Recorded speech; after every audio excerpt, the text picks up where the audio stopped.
जालना में देर रात गोली चलने की घटना से शहर में हड़कंप मच गया। मामला जालना शहर के मुजाहिदीन चौक का है, जहां रात करीब 2 बजे बाइक पर सवार 2 अज्ञात लोगों ने एक युवक पर ताबड़तोड़ फायरिंग कर दी। घायल युवक की पहचान अकबर खान बाबर खान के रूप में हुई है। स्थानीय लोगों ने तुरंत उसे एक निजी अस्पताल में भर्ती कराया, जहाँ उसकी हालत गंभीर बताई जा रही है। घटना की जानकारी मिलते ही कदीम जालना पुलिस मौके पर पहुंची और छानबीन शुरू की। फिलहाल अज्ञात हमलावरों के खिलाफ मामला दर्ज कर लिया गया है।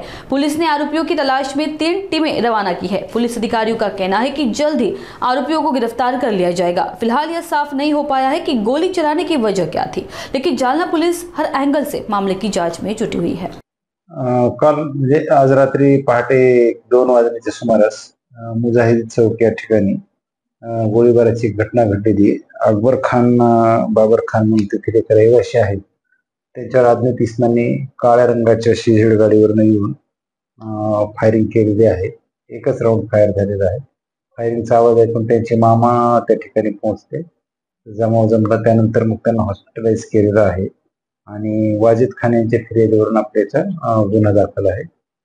109 भारतीय न्याय संहितेनुसार हा गुन्हा आपण दाखल केलेला आहे। सदर ठिकाणी आम्ही स्वतः भेट दिलेली आहे। पोलीस निरीक्षक यांनी पण भेट दिलेली आहे रात्रीच, आणि तेव्हापासूनच आपली तपासाला सुरुवात करण्यात आलेली आहे।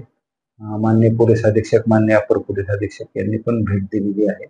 आपण पोलीस स्टेशनची 2 पथकं आणि स्थानिक गुन्हे शाखेचे 1 पथक अशी 3 पथकं आरोपीच्या शोधाकरिता रवाना केलेली आहेत, आणि आम्हाला विश्वास आहे आम्ही लवकरात लवकर यामध्ये आरोपींना अटक करू। गोळीबार करणारे किती लोक होते आणि गुन्हा किती लोकांवर दाखल झाला? गोळीबार करणारे 2च लोक होते त्यांच्या माहितीप्रमाणे। अज्ञात लोक आहेत। अज्ञात 2 जणांच्या विरुद्ध गुन्हा दाखल झालेला आहे, आणि आमच्या 3 टीम ज्या स्थापन केलेल्या आहेत त्या सर्व अँगलनी तपास करत आहेत, आणि लवकरात लवकर आपण त्यातले आरोपी निष्पन्न करणार आहोत।